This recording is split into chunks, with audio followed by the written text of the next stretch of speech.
Hello, everybody, and welcome to the latest issue of Comic Book Gentlemen, the podcast where we discuss the most divisive issues in the comic book fandom. I'm your host, Greg, joined by my constant co-host, Dave. Hey, everybody.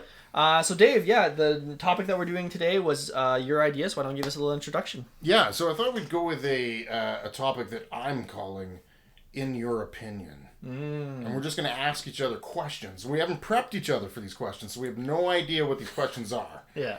We ask the questions, and the person has to, on the spot, give an answer about comic books, obviously. Yeah. And we'll see where the conversation carries us from there.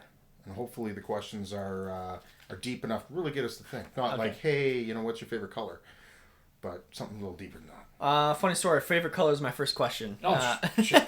Whoops, I got the wrong memo. Yeah. But yeah, start us off. Give me what you're thinking of. Okay, so my first question is, what hero or villain in the Marvel or DC universe that has not already had the full treatment, like a comic book, animation, movie, etc., should get that opportunity and why? Ooh, in DC or Marvel. Yeah. But somebody who hasn't been doing that, that's interesting, because I feel like almost everybody that's big has already kind of gotten there. Even some people who are small, like Eternals and whatnot. Man, off the top of my head, I gotta look at my comic books to see what I'm feeling. Holy crap, this is a hard one. I went deep. You went deep with this one, yeah.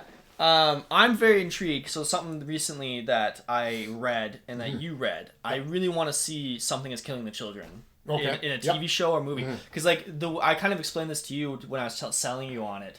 I guess this is Marvel or DC. It's the one that comes to my head. Yeah. Something's Killing the Children is such a weird mix of like modern day Buffy the Vampire Slayer. Yeah. I think if you like you take like a Netflix show or Amazon show where it's a little bit more gritty for TV and whatnot, and you just let them just murder children, I think that'd be so sick. Like you'd have such an intriguing cast of characters that are all darker and whatnot. And then you could have like, I don't know, something like Anya Taylor-Joy or something like that play the main character and whatnot. Yeah. I just think like, because it's new, it's fresh, and it's more modern, I feel like it'd be a really easy adaptation to the big screen and whatnot. I know it's getting a lot of buzz and whatnot, so I really feel like it's coming already. But I think it would be awesome. I think it's ripe for like a Netflix series or something like that. 100%. Like, just seeing some of the good stuff that they've done with some of the graphic novel. Stuff that's been either out there for a while or just coming out, and even some of the garbage that they've just scooped up and made something out of. That one, was like, my wife, huge Buffy the Vampire Slayer fan. I watched the series with her just to appease her, because she watched Smallville. I don't even know why I picked Smallville. But anyways, she got me watching that, and I have to say, like, by the end of the series, I was like, yeah, I'm kind of a fan. Like, it was enjoyable, it was funny, it had some good moments in it.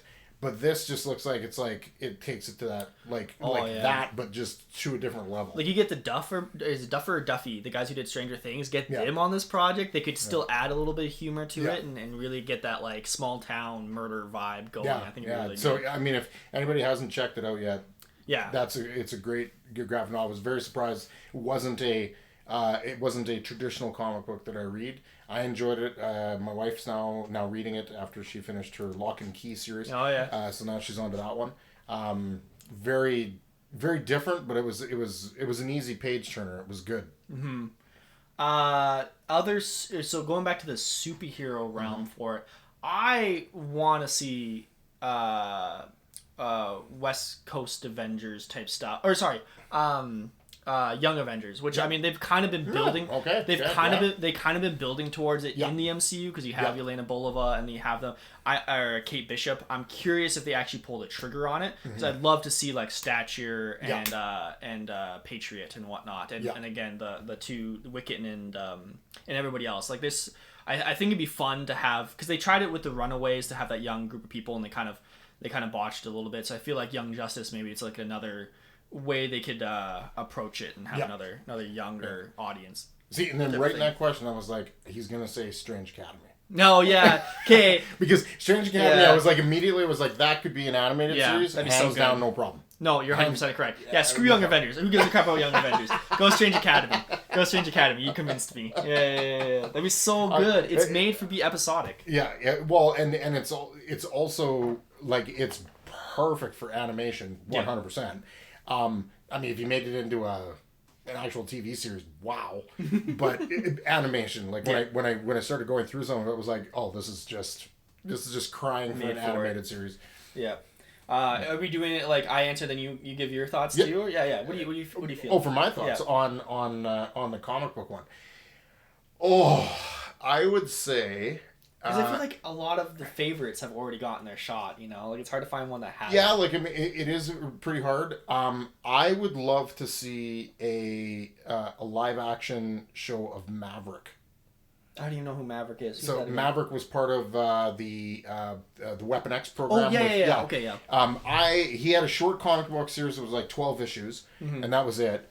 I fell in love with the character when Jim Lee first brought him in to the X-Men. I fell in love with like that whole Black Ops kind of thing with Sabretooth and Wolverine, and I always thought, man, if they could get like, even if they didn't do the whole thing, like he didn't have the Wolverine and the Sabretooth, they just had him. And like it was like a John Wick level kind of thing. I love the character. I don't see him enough. I was glad to see him reappear in Wolverine just recently, but that's the one. I would love to see a comic book, and I would love to see a live action movie of it. For sure. Yeah, I mean, we can pretend that the New Mutants never existed, and they can redo New Mutants. That'd be cool too. There's a lot. There's a lot of ones they could redo. There's a lot of ones they can pretend. Elektra. Yeah. Don't even. So kind of going on that idea. Yep. This was going to be a later question, but I'm going to move it up because it's very similar. Okay. You are now the team lead on a show or a movie. You can choose which one you want to do. Okay. You get to pick your character. You get to pick the mood you're going for and kind of like general theme and everything like that. Okay. What superhero do you do? And it can be one that's already been done. You can just kind of redo it your style. Like you can do it the right way. Right.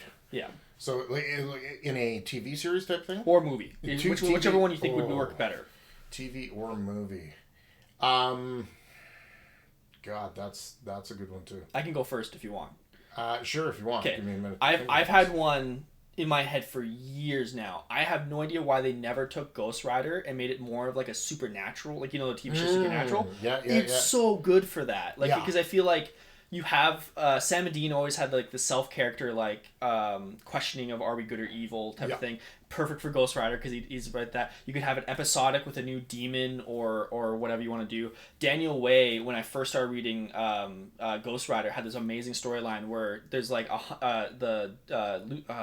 was the devil, it was Satan. His soul was split into 666 pieces across the earth, and it was just Ghost Rider taking out all of them. Right. And I think that would be a perfect show. Yeah. Just like, hey, new episode, and then you could even have a cast of characters built out with like Caretaker. You could have Danny Ketch in there. You could have him running into other Ghost Riders like Robbie Reyes and whatnot, and just like kind of a mix of like again Buffy Vampire Slayer with supernatural and just episodic that way. I think that'd be really good. And you set all in the South. You can either have heavy metal or country music as like, or the blues as kind of like your soundtrack type of thing. And like very very like similar theming to like the Netflix shows, where it's a little bit more grounded and gritty and whatnot, but just with a flaming skull head. Yeah, it's a strange character that has never been really like fully kind of grasped. Like I remember in the when I first got like on to Ghost Rider as like a character, I collected the series back in the 90s. It was and I can't remember who was writing it at the time, but it was drawn by Mark Texiera.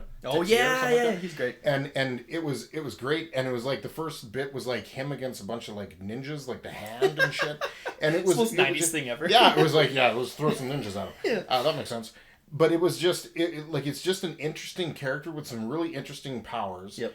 That they have just done a horrible job with. Like as much as I was like, hey, the Shield version was better than the Nick Cage version. Oh yeah. The Shield version was still bad. Yeah. Like I would love to see exactly like you said, like more of a gritty supernatural type version of that. I think is a great character, and really play play up like what it is to be Ghost Rider. Yeah, and you could have a Blade episode. You could have a Hellstrom episode. You could have the Brotherhoods of Midnight episode. Like, there's so much you could do with it. Twisted and dark as shit. Exactly, right? Like, there's so much potential there, and I can't believe they haven't done it. I guess the biggest thing holding it back is just paying for the graphics on the skull head. Yeah. Would probably, but now you have Disney Plus money. Who gives a crap, type of thing? Because they were going to do a Ghost Rider show before Disney Plus, but then they canceled it because it's supposed to be on Hulu or whatever, and they canceled it. I was so sad. Yeah, and maybe it's there's a lot of characters that I would like to pick at and go, but I mean they're also obviously there are limits to how much money they have. Yeah. But they've also got to be thinking down the road, going okay, once we've used that character up and everybody's sick of them, we gotta have other ones in the wings. So for me, actually, while I was sitting about it, as soon as you said Ghost Rider, I was like, oh, I know which one, because I've always been fascinated by this character, Nova. Oh yeah, Nova Corps. And do Nova and the Nova Corps, and do kind of like a I'm not gonna say like a full kind of Star Trek feel, but more of a Discovery Star Trek feel, or new Star Trek. So you got a little bit of action, but it's about going out and exploring and and stopping space criminals or empires that are doing bad. It's more of an exploratory. So every episode you could have, it was just they're going somewhere else and they're encountering the Kree, or they're encountering whoever. And I've always liked Nova as a character. Which one? The very first one. Okay. Ryder. Yeah, Ryder. Something. But I always liked him. I thought he was a cool character. I even liked the one that was in the original rendition of was it the New Guardians, or not the New Guardians. Drawing a blank on which comic it was. New Warriors. The New Warriors. He was just my favorite. He was my favorite character out of it. Yeah. But I think like a true space epic. Stay away from Earth. Never go to Earth. And just explore space. Yeah, you have Marvel Universe. So much open ground with that. You can run into the Guardians. You can run into so many different people out there. Captain Marvel could show up. It'd be awesome. Yeah, that'd be really cool. And like you said, that new age Star Trek feel. Yeah. Or The Expanse or something like that. Just kind of really grounded space battles. Yeah, it'd be cool. No, it's there's a lot of characters. If you do a little bit of digging and kind of feel around. I was so happy when they gave Black Panther a movie, right? Because it was that's a character that deserves a shot. And there's a lot of other characters there that are underdeveloped in the comic books, and certainly haven't seen daylight in movies or TVs. So that's who I'd like to see. Yeah, that'd be cool. Question number 2. Okay. What hero or villain would you like to see jump universes? Ooh. From Marvel to DC, or DC to Marvel? That's fascinating. And why? I like that a lot. I would love to see, off the top of my head, first thing I thought of, I'd love to see Moon Knight in DC Universe. Mainly because I just want him, because he's supposed to just be crazy Batman. So I want him just to hang out with Batman and just be an insane version of him. Yeah. I think that'd be such an interesting dynamic, because we kind of trashed on the Suicide Squad, but one of the famous lines, or one of my favorite lines, was when they're introducing Idris Elba, but then they introduce John Cena as the exact same thing. Yeah. It's wait, this is the same backstory. It's I'd love it if they did something similar with that, where it's Bruce Wayne, billionaire, dresses up in a outfit, beats up guys. Oh yeah, by the way, there's a Moon Knight. It's the same thing, just white, except he's crazy. Yeah. I think it'd be really cool dynamic they could do, and him interacting. I mean, him interacting with anybody is just hilarious, because of the different personalities he can randomly whip out and just go nuts. But what are you feeling? What are you thinking? When I started going through it initially, I was like, I'm a big fan of Green Lantern. I like to see Green Lantern. I was like, that's not good enough. And I was kind of digging through, and I was like, they just ran the gambit with a big bad in Thanos. Yeah. Spring over Darkseid. Yeah. To the Marvel Universe. That'd be so rad. See what happens. It's a more psychotic Thanos. Yep, 100%. With kind of the eye beams, the super strength. I mean, you could take on Superman. So you need the Avengers to take him on. Probably more than that. But I just thought, I really, as much as Thanos is really cool, and in all honesty, they've made him cooler over the last couple of years, because before I was I really don't care about this goof. Yeah. I have always liked Darkseid. I always thought Darkseid was like this amazing villain that really just, other than beating up on the Justice League and being involved with Superman, really just doesn't get kind of moved around enough. It's just, it seems like every time there's some kind of, and again, this is me being a lack of a DC reader, it just seems like every time there's a major event like Earthshatter, it's like Darkseid's involved somehow. Yeah. You know, and I just think that he would be a very cool character to bring over. Dude, oh no, I'm just thinking DC versus Marvel. Could you imagine Hulk versus what's the evil Superman villain? That's Bizarro? No. The Hulk like one. Oh frick, what's his name? It's not A-Bomb. That's Marvel too. Mm-hmm. Frick, what's his name? We're so bad at this. Sometimes we don't even. I think I know who you're talking about. Yeah. They just oh God. Why are we so bad at this? Yeah, this is okay. Screw that then. Yeah. Imagine Spider-Man versus Joker. Because they always like try to aim Green Goblin versus as like kind of a Joker character. Joker would mess Peter Parker up so much. It'd be so funny. Oh man, that'd be great. He would be that would be interesting. I think going the other way, like if I was to move like a Marvel over to the other side, mm-hmm. They did one comic book of this once before, which was awesome, and I enjoyed it. Daredevil over to DC. And mixing Daredevil and Batman. Yeah, that'd be good too. It was such a good little comic. Like I have a little graphic novel that they did where it was those two characters kind of having to team up to work together. That'd be fun. But I think that dynamic was just awesome. I'd love to see more of it. The Superman villain I was thinking of was Doomsday. Doomsday, of course. Hulk versus Doomsday would be amazing, especially if it was like Worldbreaker Hulk or something like that. That'd be so cool. You'd have to just find like a solar system for them to destroy. Wow. He's so good. Wow. Which, I mean, Doomsday is kind of just a Hulk ripoff, but you know, yeah. So it'd be fascinating though. That would be interesting. Yeah, I'd be down for that. I like it. So when you first introduced this concept, I thought it was more like questions about you regarding comic books. My bad. I kind of went that direction. What was your first comic book? Because I know you've said like Superman the movie was kind of like your introduction. So what was your first like comic book read that you were like? The first comic book I ever read was and that I ever bought was a repeat of it was like Amazing Spider-Man. I think it was like 97 or 98. And they used to do a thing called Marvel Tales. Okay. So it was like basically reprints of old comic book stories of Spider-Man. So that was the first one I ever read. And that was basically the story at that point was the Green Goblin figures out that Peter Parker's Spider-Man.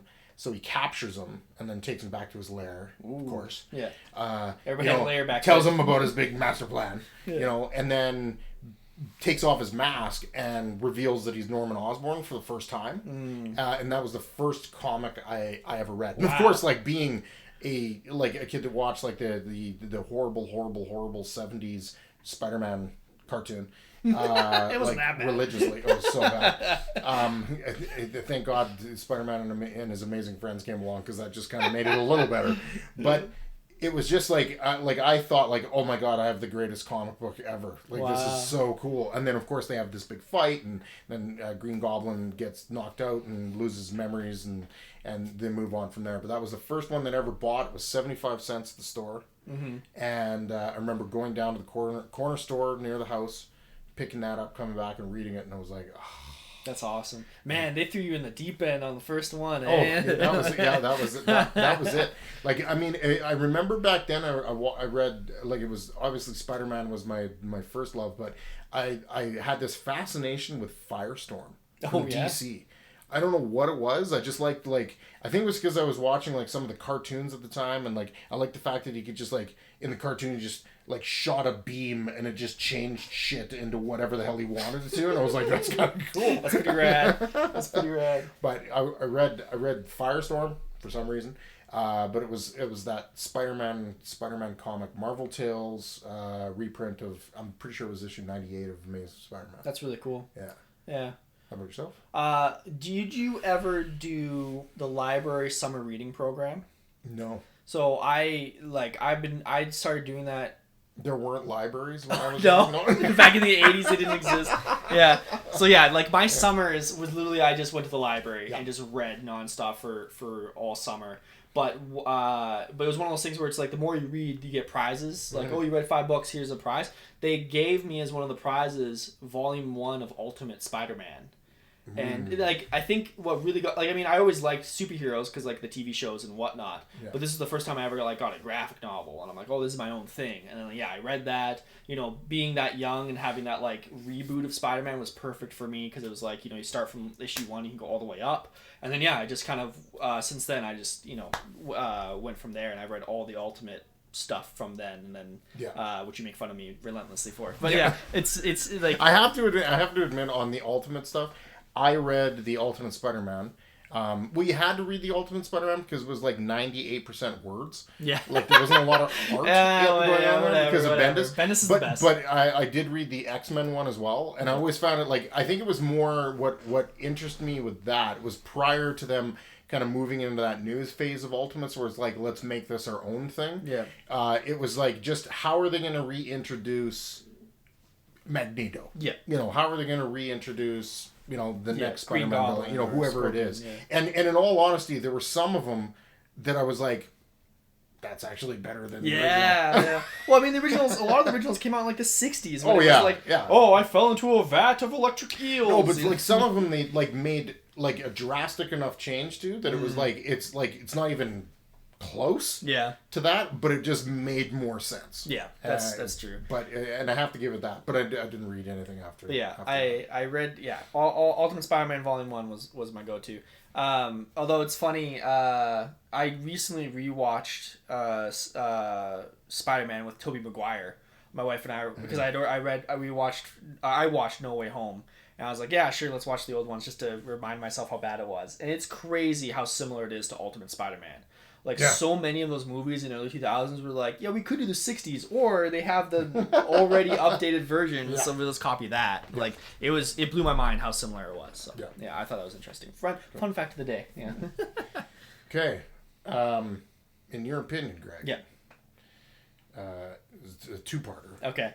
What do you feel is the biggest mistake, in your opinion, that the comic book industry has made in the last decade? Oh. And what is the biggest like home run? Home run? In the last decade. Last decade though? Yeah. Man, time is hard. Yeah, it is. Because in my head, last decade was like 2006. And it's like, no, that's not true at all. That was a while ago. It was a while ago. Oh man, that's tough. You know what? I think my biggest issue I had, especially I found this when we went to go reread all the crossover events. They were cranking out like 2 or 3 crossover events a year. Yeah. Like I feel like what would happen is you'd have a storyline that you're very interested in. Like I was trying to read Al Ewing Loki because it was especially because after the TV show I was like, oh, this is really interesting. But then it would have this nice flow of a storyline and making character progression, then Axis. Yeah. Or making like a nice character progression, then War of the Realms, and like it was just all these crossover events would just interrupt a naturally flowing story. And it drove me nuts. And I understand they're constantly just trying to revigorate things and get attention and all this stuff. Yeah. But man, just let the story breathe because it was like. And it's like now you gotta go read Fantastic Four that you don't read, that you don't and give hopefully a crap then you'll about. read those and then you'll read more of them. Yeah, I agree with you. One of the most annoying things that they do now. Yeah. I will admit though, speaking of like what they've kind of done well in the last couple of years, I feel like they've gotten better at new talent. Because I feel like, especially in the last like 2 or 3 years, like with Donny Cates and Al Ewing, and like, because Bendis, I will always love Bendis, but he was the guy for so long that every story was starting to get so repetitive. Well, like Bendis for you is like Claremont for me. Like Claremont was just that guy that was just like you wanted him to write other shit because you just saw all the shit he was always writing with the X-Men and it was just so popular and it was just like he's the guy for the longest time. And I agree with you. I think some of the talent that's coming in now is kind of given a fresher look at characters, moving guys on to different things, like the run on Immortal Hulk. Like what a strange and bizarre, weird friggin' thing. Yeah, loving the hell out of Donny Cates on Thor right now. Just crazy. Even before those two, you had Jason Aaron did his come up and whatnot and shake things up again. So I appreciate that they're trying now new things. But yeah, for a while there, man, they got to tone down the offense. It was so nutty. It was crazy. What's your opinion on this? I'm gonna say I'll take the obvious, the low hanging fruit on the positive was going into the TV series route. Because I think they hit like a whole new level of audience that was like, hey, the movies are great. I watch for an hour and a half, 2 hours, whatever, and then that's it. Now you got them watching essentially like a 10-hour, episode show, and especially with some of the characters that they've chosen. I think that's the other thing that they've done is it's not like Spider-Man or Captain America. It's like Loki. Yeah. Like some characters. I'm very much looking forward to Moon Knight. I can't wait for Moon Knight. Yeah. Please don't let me down. Yeah. But there's and I think they could do more, and I think that's the spot, because I think the movie industry has just been saturated with it too much, and it just feels different. Whereas the TV show is just it feels like all the other stuff that's on Netflix or anything, or Disney Plus or any of these other ones. I think they could just keep putting it out and nobody cares. Yeah. They'll either watch it or they won't. But I think they brought a lot of people in. I think the mistake they've made was, as strangely as it sounds, I think when they tried to make a move to be more, to appeal to a different audience, to be a little more, show a little more diversity, I feel like they did it in the worst possible way. Instead of taking some of this new talent and some of this, and saying, oh, look, we want to flush in a new era of some heroes, some different heroes. Yeah. Right? And create some new stuff. They just completely dropped the ball, because all they did was it was like a token, like, hey, we're going to do this, this big diversity move.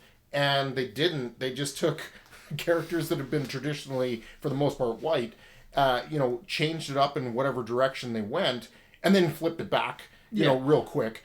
And I don't feel like you're in any better of a spot, because some of the stories were horrible. They didn't make any sense. And like, now that you've flipped it back, well, what's the payoff? Like, there's nothing here. Yeah. There's just some old memories of Thor being a woman. Yeah. There's nothing there to keep going. Like, hey, remember that initial run of this new character? Oh, I can't wait for the new series to take over, and this artist is going to do it. There was none of that. They took no leaps, and I think that was the worst decision.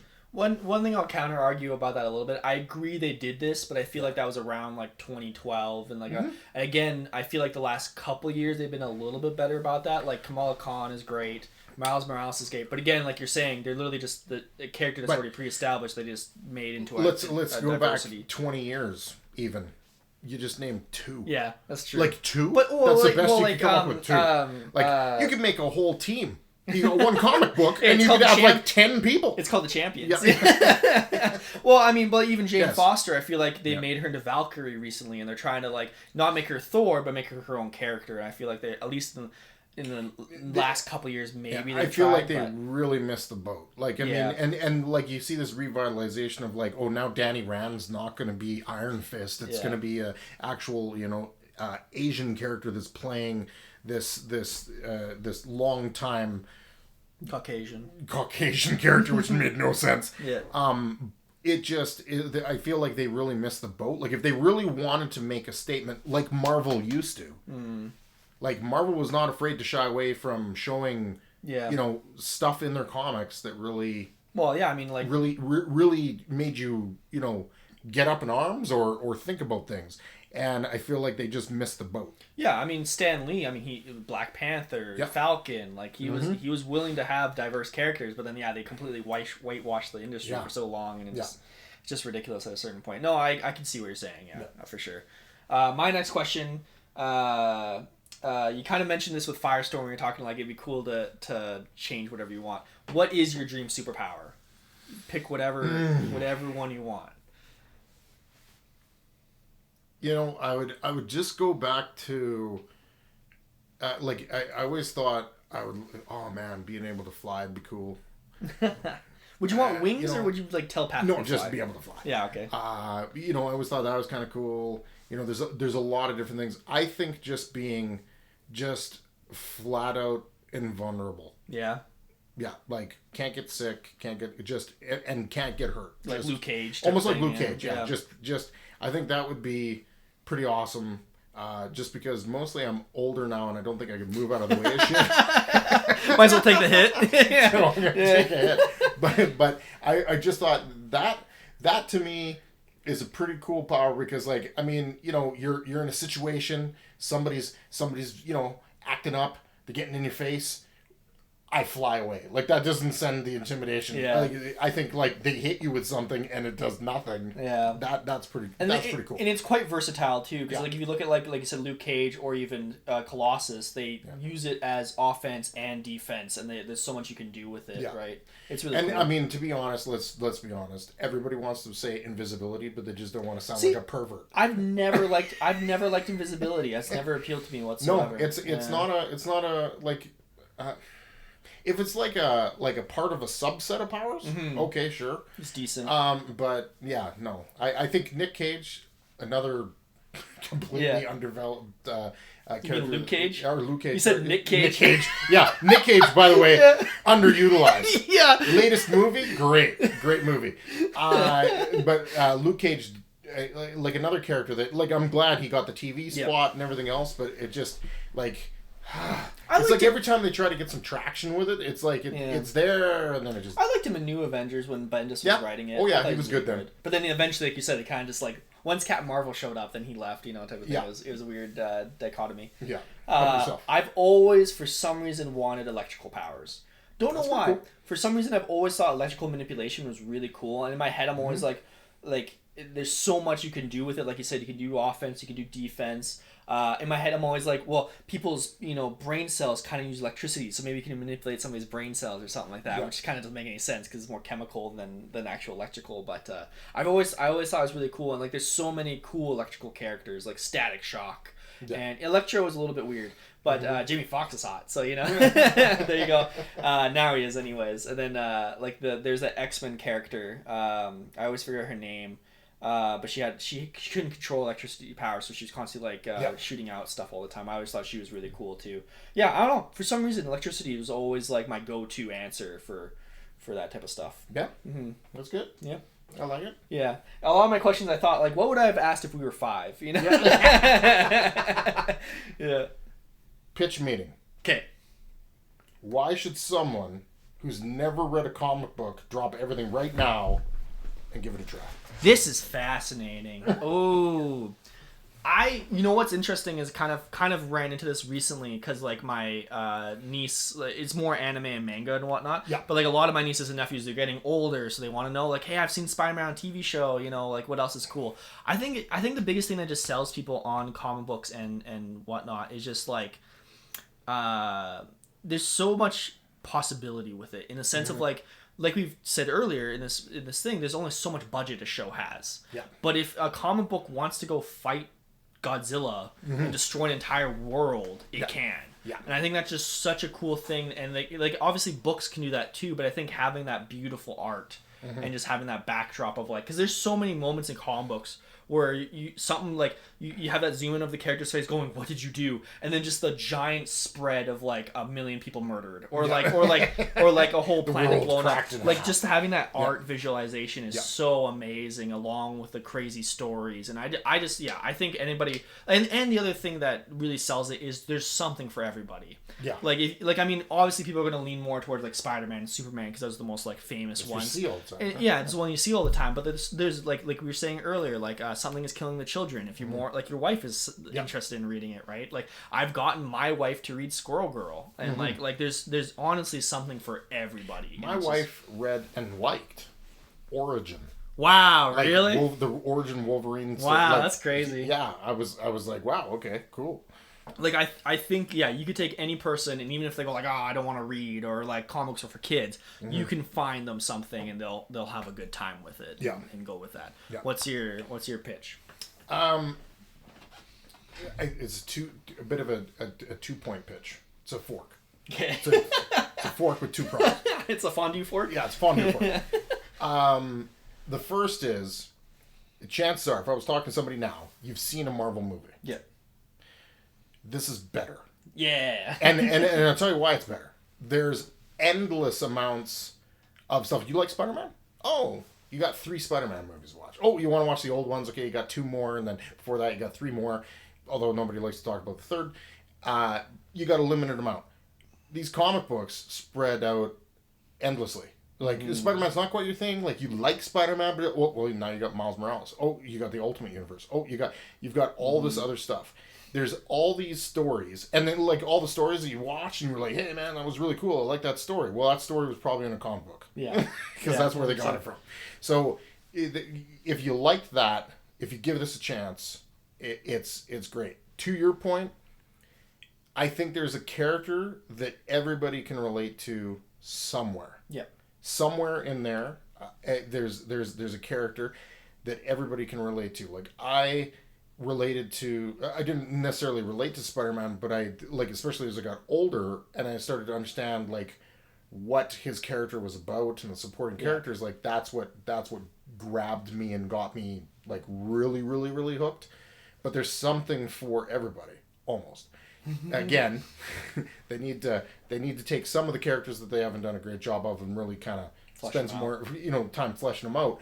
But I think there's so much content out there that people don't understand, and there's so much, to your point again, there's so much content that's outside of like DC and Marvel. Yeah. That is just like, look at Invincible. Yeah. Like there's all kinds of stuff there. The Boys, if you're really into blood and stuff. There's all kinds of stuff out there that you don't know. I don't know how many times have somebody come to me and go like, hey man, you watching this TV series, man? It's awesome. I'm like, yeah, it's a graphic novel. Mm-hmm.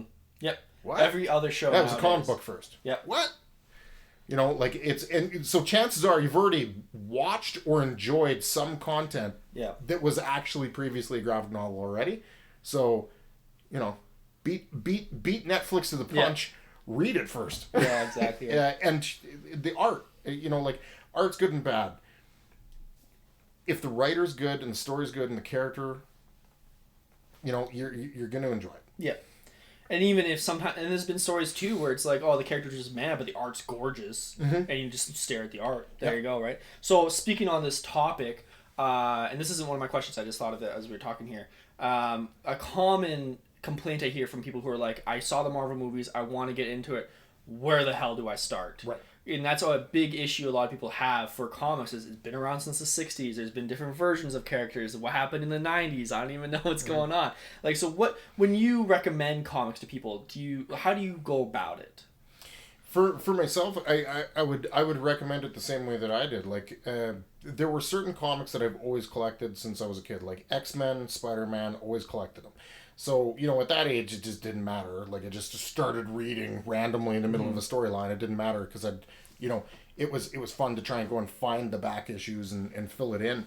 But right now, like, I mean, in all honesty, I've only been, like, really reading Thor or Fantastic Four or the Avengers, I would say, over the last, like, 10 years. Mm-hmm. Like, most of my comic book reading life, I didn't read those. Just didn't touch them. Mm-hmm. Hulk? Never read it. Right? So I think just starting at a new point. There's like Marvel's doing this all the time now with the like, oh look, issue number 1's out. Yeah. Start there. Yeah. Just start there. Because the references will go back, and if you like that, you can always go back and pick up World War Hulk to really get an idea as to what happened. Yeah. And if you just pick a point that starts at a number 1, and even if you can't get a hold of like a number 1 because the comic's just churning and it's doing good, start at the beginning of a storyline. And just read the storyline. Yeah. Because you can always go back, Wikipedia, there's great YouTube videos if you want to, like, I don't want to go back and read 80 comics. I just want to get the summary. There's lots of people that do great summaries on stuff. You can get that information. Just pick a point that's either comics starting up, number 1, or it's the beginning of a cool arc. Yep. Move forward from there. I think that's a thing that it's really important for new people to understand is like the way comics, because they're so serialized and whatnot, they go through arcs, and I think that's a term that a lot of non-comic book readers don't understand. But an arc is basically like a definitive beginning point, definitive end point. It'll be like one encapsulating story, and so you just kind of have to go like, oh, what character do you like? You like Spider-Man? This is a great arc of Spider-Man. Mm-hmm. Yeah, you don't really need to know every single thing in the beginning, and if you don't need everything in the future. It's like this good arc. Like, I mean, that's what we were talking about with like Spider-Man, Hunted, right? It's like, it's just a good solid arc. I didn't read anything before or after that. I just read that, and it was like, I knew what was happening. It was a good time, and go forward from there type of thing. I think there's too many people who are like, no, like our buddy Tom was going to try to read Spider-Man #1 from the 60s. Oh, good and God. go all the way through, and we were both just like, what are you doing? Yeah. We loved comics. We don't do that. No. I mean, I remember trying to do that with Fantastic Four. Just because I was like, I had Marvel Unlimited, and I was like, hey, I'm going to start with issue #1, Fantastic Four, and read forward from there. And then I started doing the same thing with like Daredevil and Amazing Spider-Man and everything else. I think I got to like issue 20. And not that I was like bored or anything else, but like some of it is just like the writing is so bland and old. Like old and dated. Yeah, for sure. So it just doesn't stand. Like it's those are more collector's things. Yep. Like, I mean, if you came to me and said, "Hey, I got an Amazing Spider-Man issue #10. Do you want to buy it for $10?" Yeah, I'm definitely boom. Here's my $10. But I'm not grabbing that to necessarily read it because it's just amazing. I'll probably read it, but it's a collector thing. Yeah, it's a collector. I think it's very reminiscent to old TV shows, right? Where it's like, MASH is a classic, and you have to recognize it as a classic. But to go back and watch it, sometimes like, wow, what are they saying? Or like the Brady Bunch. It's like, this is so the cheesy. Honeymooners. Yeah, who watched this? Like, it's so cheesy. Yeah. Like, it's so hard to go back to old stuff sometimes. No. Yeah. So my fourth question, who is your #1 artist and who is your #1 writer? Like, just no matter what they draw or what they write, I will read that series. Okay. And I have a guess for your artist. Artist is Jim Lee. Yeah, 100%. I knew that. 100%. I will. If Jim Lee drew the cover, I'll buy the comic. Because I love his art. He's just amazing. There are so many characters that I would have loved to have seen him draw full time. Yeah. Like if he could just do a 10-issue tour through all the main titles in Marvel. Yeah. And DC. Screw it. We'll throw them all in. It would just be epic because he's just such a good artist. Yeah. Writer's a little tough because I'm always a little like I've always got like recency bias. Mm-hmm. So is it Zerchinsky? Oh, the guy that's the guy that's doing Daredevil right now, and he's doing Devil's Reign. Really enjoying his stuff. Aaron kind of fell off. Really loved the Thor. Chip Zdarsky. Mm-hmm. Really loved Aaron's stuff on Thor, and then he fell off. In my opinion, he fell off when he went to Avengers. Just didn't pan out. I think it's just not the right fit for him. I don't think he's an Avengers level writer. Yeah, I would have to say like right now for me probably Hickman. Yeah, Hickman's like he did such a good job on the Avengers, and then the X-Men one.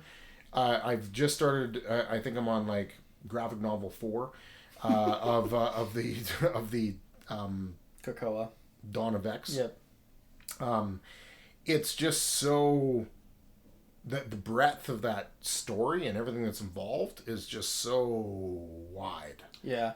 I think the nice thing about Jonathan Hickman is like he's so good at world building, but he's still also really good at character moments. Yeah. Like he's great at finding like what makes a character tick and then fits them into the world building as well. What I appreciated about the X-Men one is he wasn't afraid to go and grab like some of the unpopular X-Men and give them a moment. Give him that moment in that whatever story he was writing. And it was the same thing with the Avengers. Like it was just it was the Avengers run that he did all culminating with them eventually going into Secret Wars was just like so amazing, and he plays the long game better than anybody. Like he's not like, hey, by issue 10 I'm gonna blow your mind with the resurrection of this character or this bad guy. He just keeps playing that long game. Yeah, you just don't know where the hell he's going with it until finally he hits you with it and you're like, oh shit. I think that's a crazy thing, right? Because most long game writers are usually either bored by it before they get to the end, or you can guess what's going to happen. But Hickman always finds a way to keep it interesting and surprise the crap out of you. Like, I did not see this coming type of thing. So it probably have to be Hickman right now. Yeah, he's going. Yeah. I got to say Bendis for my writer. I grew up with him. He was my main guy I read the entire time. And, like, I know you always complain it's too wordy and whatnot, which is funny because, like, I hate Claremont because he's too wordy. But I find they're really good comparisons because they're both really wordy, but the way they word is very different. Because, like, I find Claremont, you read, the words that he's saying is just repeating the same thing over and over and over again. And I understand it's because it was back in the day where it was single issue all the time. So it's like you just had to recap everything. But reading it now, it hurts my head to read because it's like, dude, I know Shadowcat can go invisible, like go. Come on. I'll break this down. The biggest difference that I see between the two of them is Bendis writes character dialogue, whereas Claremont writes story dialogue. Yes, 100%. And that's the biggest difference. Yeah, both good at what they do. And Bendis, I give a hard time because he just writes so much, which he does. But I like Bendis as well. I think he's great. He gave me some of like the biggest laughs in the new Avengers when they had because Spider-Man was in there, and it was just like there'd be like the main dialogue that was going on, and then just in the background Spider-Man would be just saying stupid shit that just made me laugh. He's very, very good at that. Yeah, very good. Yeah, like I just find any book he reads, he's just able to get to the heart of a character and really flesh it out and just. He'll make you laugh on one page and then just cry the next one, and I just love that about Bendis. When it comes to artists, I'm really bad at paying attention to art. Like I'll read a comic and be like, man, I love this art, and you just completely forget to remember who the artist was, which is a terrible thing on me, and it's a big thing issue in the comic book industry. But I love Mike Mignola art. The guy who famously does Hellboy. Something about his art, like I've read Hellboy a lot. And his writing isn't that great, but I'll keep reading it because the art is so beautiful. Because it's just this like I have a really it's just my taste where it's like it goes from like dark and gritty, but then it just like deadpan face reactions and like just the world building he does, like the zombies and the skeletons and spirits he does is just I just love his art so much, and like I would frame it on my wall type of thing. Like, I think it's amazing. He's got a very unique style. That's like it's unique, and you compare it to like somebody like Jim Lee, and you're going like, oh, this looks like, hey, who's the 4-year-old that drew this? but like for the style, and that's the great thing. That's another great thing about comics is you find sometimes that right artist who isn't necessarily the traditional artist in the way of drawing comics, and it just fits. Yeah, it just fits whatever that comic is, and just makes it so much better. Yeah, 100%. Yeah, it amplifies it and whatnot. Yeah. My second last question, because I got a bonus question. Oh, okay, sweet. In your opinion, what is the most, and this relates to exactly what we were talking about. Yeah. In your opinion, what is the most important aspect of a great comic book? Art, writing, character, or other? You explain what that other is. Yeah. And why do you think that's the most important thing? Yeah, I mean, like I kind of hinted at earlier, I always lean more towards the writing. Yeah. I just find, like you said this earlier, like sometimes you can just have a really good writer, and then if the art's bad, you just kind of, brush past it type of thing. So I 100% agree with the writing. But I mean, when it comes to like, the character, I think it depends on the writer for the character, right? In the sense of like, again, when you're talking about Bendis, it's like he's so great at character writing. That's why I like it. So because I lean more towards writers who are good at character stuff, then that's the writers I enjoy. But like I think, I just always lean, and I think like one of the other things I always have struggles with sometimes is like who do you equate tone to? Because like you can have a writer, like, and again I keep bringing it up, but like Something is Killing the Children. Obviously like who do you give the credit to world building? Because it's like one of those things where it's like they're partnership, but who like made the tone and who made the world and like who made all that, but then the artist kind of brings it to life. And it's like I think in my mind the writer does most of that. They come up with all the stories and like this is where I want to direct things, this is where we're going, and then the writer's just like I'll just follow along and bring it up. But that could just be me not understanding how the industry works. Like there's a good chance that maybe it's way more collaborative and I just don't know that. But in my head, most things are directed by the writer, and then the artist is just to amplify it and whatnot. But like I said, I could be wrong. But yeah, I definitely lean way more towards writing. Yeah. What's your feel? There was a day and a time and a place where I was like purely all about the art. Mm-hmm. Like, and that was my younger days. It was all about the art. If it was Rob Liefeld, even though he can't draw ankles, Rob Liefeld or Todd McFarlane or Jim Lee or somebody like that. If one of those guys was drawing a comic, you picked it up, right? Mm-hmm. Because it was just so spectacular. But I think now that I've read, like I've discovered that writing has actually gotten me into more characters. Like different characters, because the writing was so well done so well. Like Bendis had one of the most amazing runs on Daredevil, like an amazing run on Daredevil. Got me right into Daredevil. Made me like if you would have given me like the first like volume 1 Daredevil, there's a couple storylines in there, like Miller for sure. Yep. But like it's pretty thin. Yeah. It's pretty thin on great stories and anything in those comics.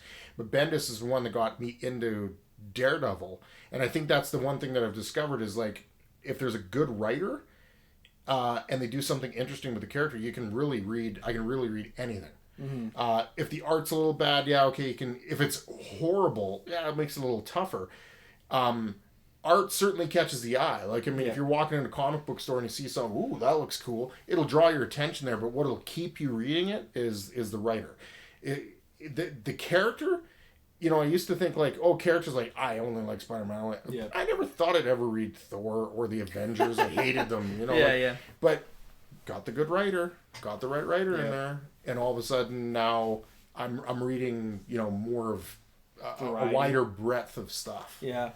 Yeah, and it's tough too, because it's like the main thing that separates books from comic books is supposed to be the art. Yeah. So it's interesting how, even though writing is so important for comic books, it still separates it from regular book reading. Yeah. Like I think it's always interesting that dynamic of like you still need the art. Like if it wasn't for the art, you wouldn't have. It would just be a book. Yeah. And I've read a lot of like novel adaptations of superheroes, like Wonder Woman and Batman and a couple other people like that. Yeah. And they're not bad. It's just the art definitely elevates it to another level sometimes, where it's just like a whole different dynamic. And it's really funny because like yes, of course, like the majority of a comic book is art. Yeah. Right. But and for the longest time it was all about artists. Like that was the hot commodity. Like the artists got paid. We're the ones that everybody went after.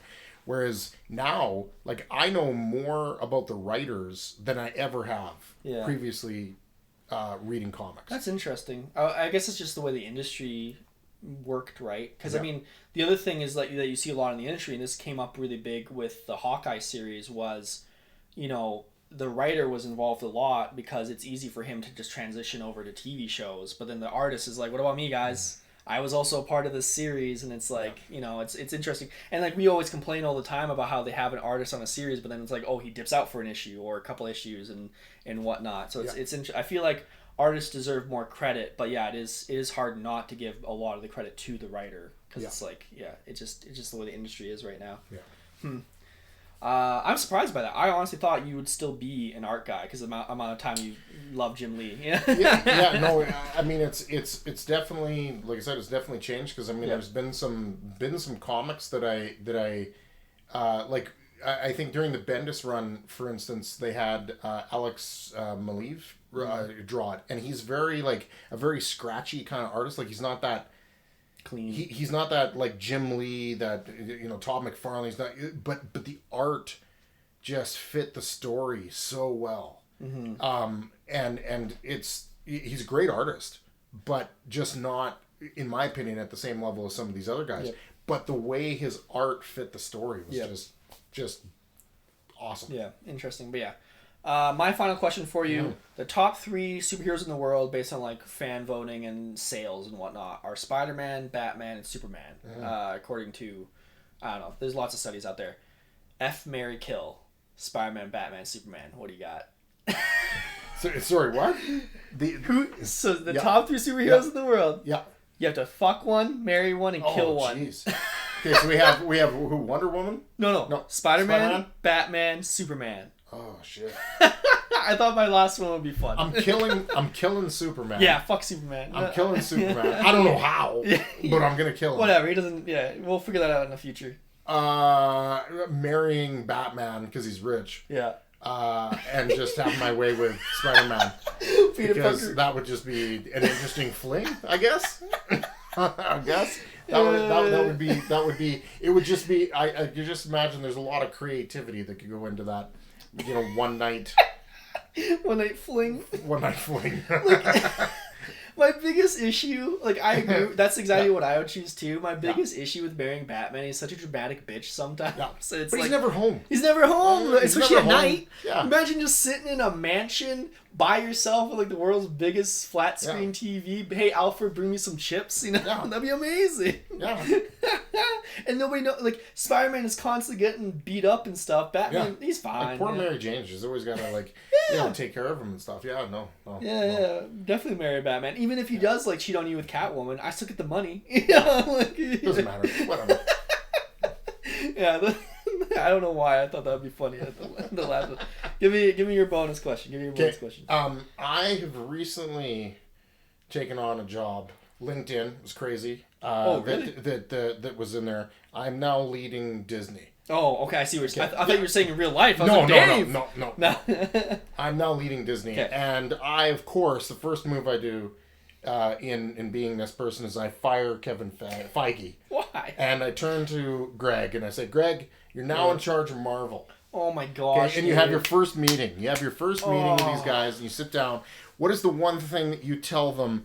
This has to stop right now. Oh my gosh. What's the thing that pisses me off in MCU more than anything else? Yeah. I think especially after watching Shang-Chi and Eternals, the thing that ticked me off the most about those two movies is it was just so boring about the crazy CGI fight at the end. Yeah.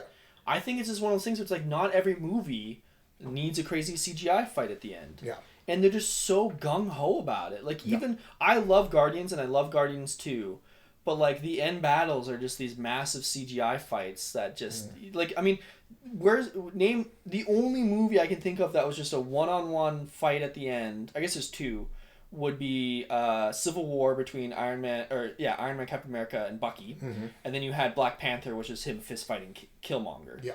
But every other movie they do, it's just this giant, crazy CGI fight over the top. Shang-Chi should have just been him fist fighting his dad, but they had to have the giant dragon. Same with Eternals. It should have just been them versus Icarus. Yeah. But no, they had to have this giant Eternal shooting out of the earth. I think off the top of my head, first thing I can think of is just you gotta lay off the giant CGI fights. So let's move on, guys. Fair enough. Everybody does CGI now. We get it. Move on. Find something more interesting. Fair enough.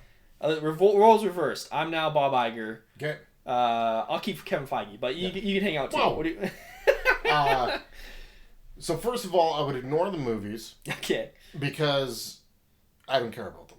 Okay. You got your billions. Yeah, I got my billions. I would probably turn to the comic book writers because that's where my heart is. And I would say, again, I'm going to get out my fondue fork. Deep wrong. And I'm going to go, stop meaninglessly killing characters. Yeah. And bringing them back 5 issues later. 5 issues later. Okay, Come on, guys. Number 1. And number 2, the end villain of whatever storyline that you're writing doesn't have to be the most popular villain of that person all the time. Doctor Doom does not have to always be the guy that's behind everything with the Fantastic Four. The Green Goblin doesn't always have to be... Stop doing that. In fact, if the previous writer before you killed him or whatever, leave him alone. Try some creativity. Yeah. Make up a new villain. What? Yeah, make up a new villain. It drives me absolutely bonkers because it's every writer gets in, and of course, okay, I'm a writer. I take on the Fantastic Four. Of course, I want to write Doctor Doom. Who does? I get it. I get it. But as a comic book reader, it's like, oh, okay, so we're going through the 25 issue cycle because eventually I'm going to hit on Doctor Doom. Eventually I'm going to see Green Goblin. Eventually I'm going to see, you're just going to see these villains regardless. Yeah. They're going to show up because every writer, I'm assuming, is like, oh, I want my crack at that character and do something cool with them. No, do something really cool. Make up a new guy. Yeah. Or take a guy that's maybe not so popular and elevate him and make it better. Stop meaninglessly killing people and stop reusing these bad guys every 25 issues. Drives me nuts. It's terrible. Drives me nuts. You know what's crazy? I just realized when you said that, one of our favorite runs that we both love is Thor: God of Thunder by Jason Aaron. Is Loki in there once? I think he might have been in there in passing. But the main villain in there is Gore. Yeah. And he was amazing. Yes. Because you had so much potential with him. He did so much stuff. Yeah. Yeah, it blows my mind. That's one of the things that I gotta say with the most recent run on Spider-Man. Not the greatest. It wasn't the greatest thing out there, but at least the swing was we're gonna come up with this kindred character who is different, who's new. Now at the end of the day, he ended up being somebody that they were trying to get rid of so that they could correct the whole mess that was Spider-Man. But at least it was an attempt to hey, who's this creepy new guy? Yeah. Same thing with the with Jason Aaron, bringing in Gore. What the?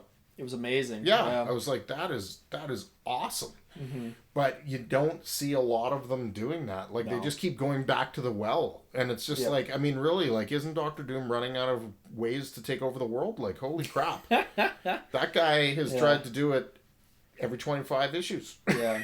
It's just ridiculous. Yeah, it makes no sense. No. And I guess I agree with what you're saying where it's new orator, of course he wants to talk Green Goblin or something like that, but it's bro, you gotta move on. But that was the greatest thing. They killed the Green Goblin back in issue 121 of Amazing Spider-Man, and he stayed dead till I think it was issue 600 or something like that. It was ridiculous. So you have this long-standing character who's a badass. Everybody even though he's dead, people still talk about him and go he's the guy. He's the bad guy, right? He wasn't around for the longest time. Yeah. And then when they brought him back, it was just what? Yeah. It was so big. Now it's oh, Norman Osborn's dead? He'll be back in 10 issues. Don't worry about it. Don't worry about it. It's not a big deal. Leave them dead. If you're going to kill them in a way that's awesome. Yep. And leave them dead for a while. I think one of the funniest things that Jonathan Hickman did during his new X-Men run was find a way to just revive them all the time. Because it was such a we complain about characters coming back all the time, but it was such a funny way to make it canon of just it happens all the time. Yeah. And it gave them the freedom to just kill characters left and right, especially in X-Force and Hellions and whatnot. But and it didn't, when they came back, it didn't feel cheap. It felt it's just part of the story, exactly. Kind of thing. It was funny. But I definitely they need some shakeups in that department. That's what I would do. Yeah, that would really do. Okay, so that was a fun. I actually really enjoyed this. I thought it was a lot of fun. Good. I panicked a lot. Yeah, no, I was like, oh crap! I'm deep questions. # fake comic fan, everything. But no, I thought it was really cool. So if you guys have any questions you want us to tackle in another future podcast, or if you have your own answers to any of the questions we asked, put it in the comments. Make sure to subscribe and follow us wherever you found us, and we'll see you all next time. Have a good one.